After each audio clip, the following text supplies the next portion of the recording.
right, beloved Madridistas, welcome back to the channel. Okay, finally, we see Real Madrid play like Real Madrid. Okay, we all know what to expect. We've been watching Real Madrid play for years and years and years, especially at home, and we know what that means. That means very quick football, creating opportunities, being on the front foot. Finally, for the first time this year, I think we saw the real Real Madrid play in the way that we all expect and we're all hoping for. So let me give you my thoughts on the match. The lineup was surprising. He started with Fran on the left instead of Mendy. Tchouaméni came in the center back position. Now, this was a quasi 4-4-2 because Arda Güler wasn't really playing the wing. He's not really a winger. He I think, was deployed more a little bit further back in the midfield. So this was a quasi 4-4-2. But I think it gave us much more fluidity. It allowed us to play much more natural, free-flowing football, and I think it just improved us in pretty much every way. Of course, in the second half, the first half was frustrating. The second half, we had a mistake by Courtois. But of course, what happens when you poke the bear? Espanyol went one up with a very uncharacteristic mistake by Courtois. But if you poke the bear, you're going to get mauled. And Real Madrid has an extra gear when you scratch it wakes up the monster. And Real Madrid has an incredible ability to come back from situations like this. But let me give you my thoughts on the match. Thanks for joining me as always. Let's get started.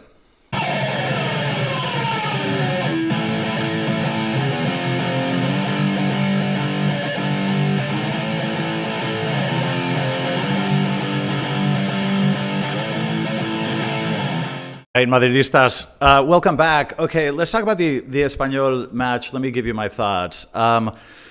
Okay, first of all, the formation was surprising, but I think very, very positive in the sense that Ancelotti is willing to experiment. He's willing to try certain things, combinations. He's willing to let players rest who are, usually starters. But he started with, like I say, what I think is more of a 4-4-2 because Arda was playing more sort of in the midfield as opposed to sort of being a wide winger. But it really, really, really helped. You had the impression that the squad had much more balance than it's had in previous matches. The passing was much, much quicker. The circulation of the ball was much faster. It felt like the play was much more intuitive, much more automatic. It felt like the players, there was a comfort level and a kind of automatic play that we haven't seen in previous matches. So I think the change in formation made a very, very, very big difference. It also helped in the recovery of the ball. Now, I know, obviously Espanyol is a modest side, and we have to acknowledge that.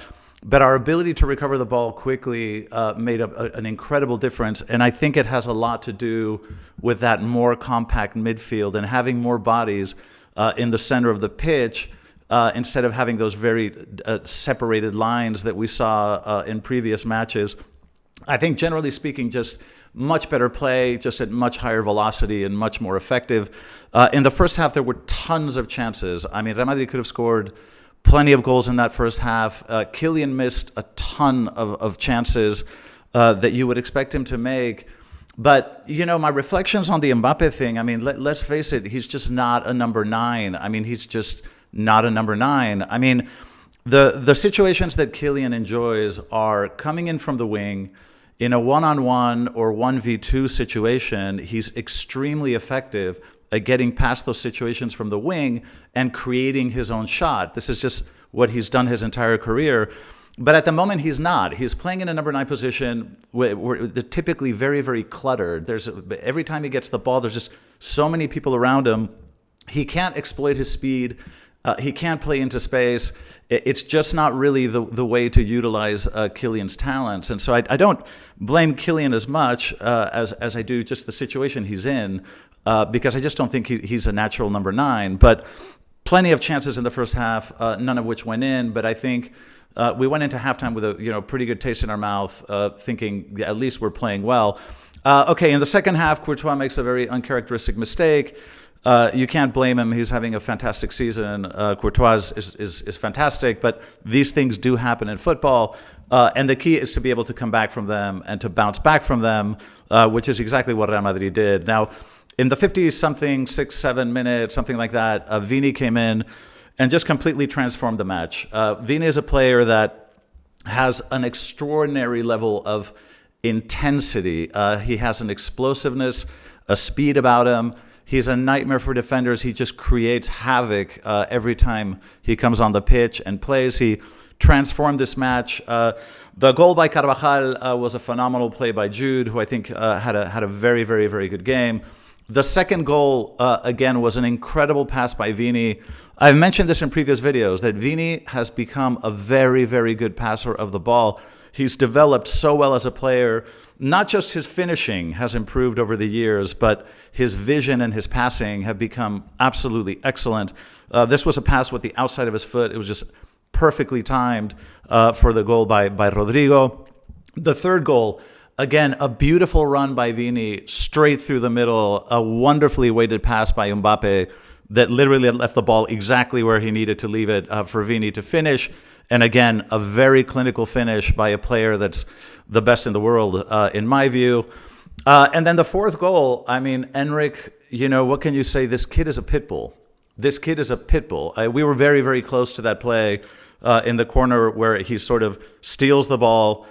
The defender, the Espanyol defender, is literally hanging on him, pulling on him. But this is a player that will not go down. He's a pit bull. He's like a running back. I mean, he has massive thighs, incredible amount of power, and I think he showed us that every time he comes on the pitch, this kid creates danger, and I think we're going to need to see him play more minutes.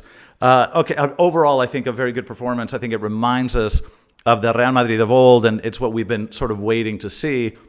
Now, let's talk about some sort of broader takeaways. I think that leaving Vini on the bench was a very, very wise decision. I think that Carlo is sending a clear message to the players that, listen, nobody is sacred. Everybody's going to get time to rest. Everybody's going to get time to play. And sometimes we're going to sacrifice, sacred cows for the betterment of the team and of the play of the team. So I think it sent a very, very good message, and I would expect that this will happen with Mbappe in the future as well, and you'll see Enric come in as a starter, maybe even in the next match against Alaves. But I think it sent a very, very good message that Carlo is willing to move the pieces around and willing to sacrifice individuals for the broader sake of play of the squad. My second takeaway would be that Vini is the best player in the world. I mean, I just... Kylian is a wonderful player, and he's trying his best in this new position.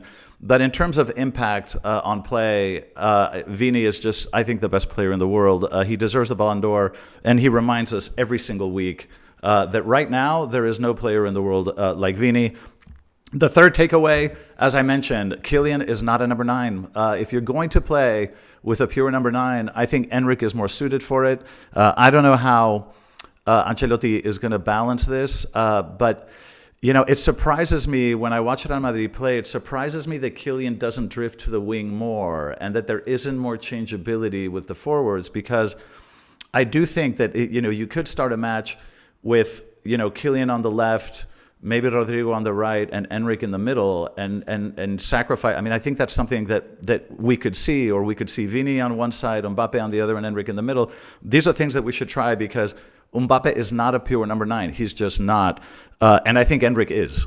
So something to consider. Another takeaway, I think Fran was excellent. I think Fran, the last few matches that he's played, unlike previous season, last year where he gave me a lot of doubts, I think Fran is playing very, very well this year. He contributes much more on offense than Mendy. Mendy is a better pound-for-pound defender, and I think against very heavyweight teams, you probably need that. But in more open games where you want to be more attacking and can take more liberties, I think Fran is a better choice as left back. Another takeaway, and this is sort of sad and it hurts me to say this, Vallejo must be very depressed, because it doesn't appear that Ancelotti counts on him at all. Because, I mean, he tried Carvajal as center back in the previous match, and now Tchouaméni as center back in this match. Literally anything in the world except Vallejo. So I think it sends a very negative message to the player. Look, Ancelotti knows more than we do, and he must be seeing something he doesn't like. But by all accounts, Vallejo may as well not even exist, and it's sort of a sad truth, but that's where we are. Another takeaway, I think Rodrigo is in excellent form. This is the second match in a row where I think he's the most active, incisive player, especially in the first half. I thought he was sort of very high energy, always trying to create, and I think he's going through a really good period. There were moments last season where he would sort of kind of disappear for a match or two, but that's not the case now. I think Rodrigo is in really, really good form. Another takeaway, Luka Modric is just exceptional. Okay, this is a 39-year-old player that played the full 90 minutes and played them very well, very, very well, because I saw him press the ball very well. I saw him steal balls. He was putting pressure on the opponents. He was doing his defensive work, but his distribution was good. He was always there in support, and he looked pretty fresh throughout the whole match. So I was very impressed with Modric, and I'm very happy he renewed another year because he can make very, very positive contributions to this squad. Another takeaway, and I have to say this every single match, and you guys are going to get sick of hearing this, I'm sorry, but Fede Valverde was, created in a laboratory. I do not know how this player does it, but Fede, once again, was absolutely everywhere. He was tireless, contributed defensively, covered incredible amounts of space, just everything that I repeat week after week. Fede Valverde is just a jewel in the crown and makes a difference every single match. He's the most consistent player we've had for the last 2 years. Another takeaway, I think Jude played very, very well. The qualities I mentioned in the last video apply once again in this match.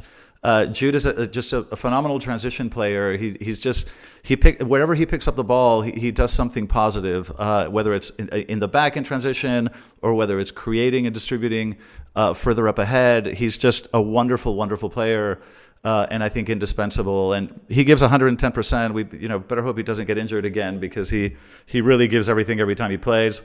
Enric, I have to say this, this kid needs to play more. Okay, we know what we see when we see it.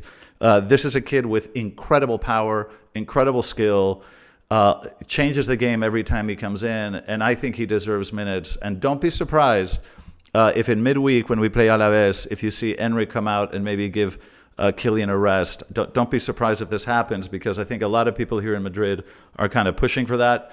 And then, again, just to mention the formation, I just think that if we play with two wingers, even if we don't play with a number 9, last year Jude would come in through that middle channel, and that's why he scored so many goals. And I think that Ancelotti needs to perhaps play some matches in a 4-4-2 with two very wide wingers and just allow, Fede and Jude to come up that middle lane, because it worked very effectively last year, and I think it's something that we need to continue to experiment with. So, this 4-3-3 obsession, I think we need to be more flexible, because we were last night, and the effects were fantastic.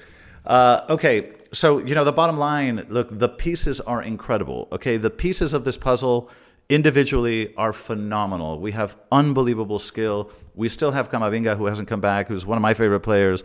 The pieces of this puzzle are incredible, and they're starting to come together. And I think when they do, we can expect fantastic football, because individually, I think this is the best squad in the world.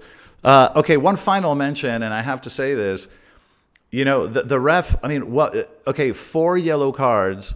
And we were at the stadium, and I literally seeing this right in front of me. I have no idea what any of those cards were for. Okay, Jude got a yellow. I don't know why. Fede got a yellow. I have no idea why. Kylian got a yellow. I have no idea why. And Vini got a yellow, and I have no idea why. So these are things that happened to Real Madrid. Also, the slap in the Espanyol box with Fran Garcia, where an extended hand hit him in the face. Real Madrid is never going to get those penalties. Now, other clubs would, but we're never going to get that penalty, because the anti-Madridista press would just have a cow, and the refs know that it doesn't matter. In the middle of the pitch, that would have been a yellow card 100 times out of 100. But of course, you're never going to give that to Real Madrid. And then the time wasting. We were in the stadium getting very frustrated, because when Espanyol was 0-0 and when they were up 0-1, The goalkeeper was wasting so much time. It took him a minute to get the ball into play every single time. And it took 10 times for the ref to finally give him a yellow card. But anyway, this is the stuff we're used to, but I just had to manage that, mention that at the end. Anyway, those are my thoughts on the match. Things are getting better. I'm starting to recognize my beloved Real Madrid once again, but we're moving in the right direction. So those are my thoughts. Let me know yours in the comment section. Thanks for joining me as always. And as always, a la Madrid.